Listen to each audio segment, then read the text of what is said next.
become one of the most recognizable voices in the game of baseball. But announcer here, Vin Scully, has just established a legacy that may never be equaled. You do a great impersonation of Vin Scully. Could we hear that? Yeah, Vinny, the greatest broadcaster in my estimation that there is and ever was. And you know, when you think of Vinny, it's that distinctive voice that's just unmistakable. And you know, most of us, we just speak English. We say, me, Charlie Steiner, Rick Monday, we say, here's the 1-1 pitch, a curveball, outside, ball 2, right? We just, you know, but Vinny's much more elegant than that, right? Vinny's like, the 1-1 pitch on the way, curve low, ball 2. And, you know, I'll never forget when he paid me this great compliment at a big banquet one night. He said, now, John Miller over here is the best baseball broadcaster in America in his price range. Wow. Thanks, Vin. Hey, and what about the Japanese and the Spanish version of Vin Scully that you do?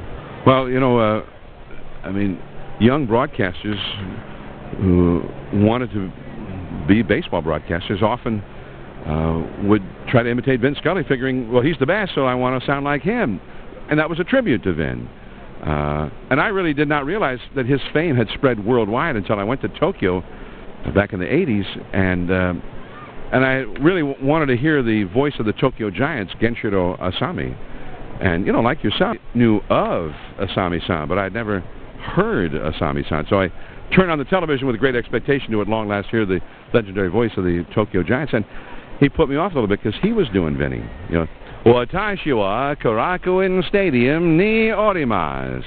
Hajime mashite dozu yoroshiku lo. Ball 2.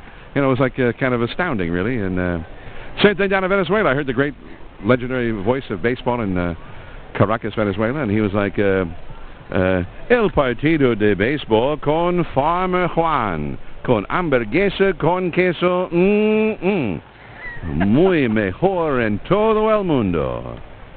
So.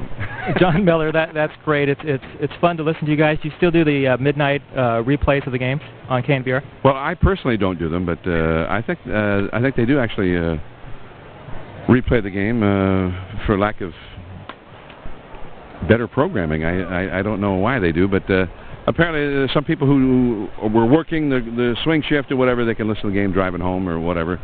So you can hear that in L.A., by the way, because KNBR is a booming 50,000-watt giant voice, so of the Giants.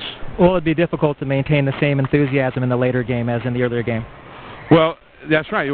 When we do the game at midnight, yeah, we're much more tired sounding, and outside ball 2. Yeah, 3-1. No. Yeah, so that's it. I should check that out to find out if we sound like we're half asleep on the midnight version.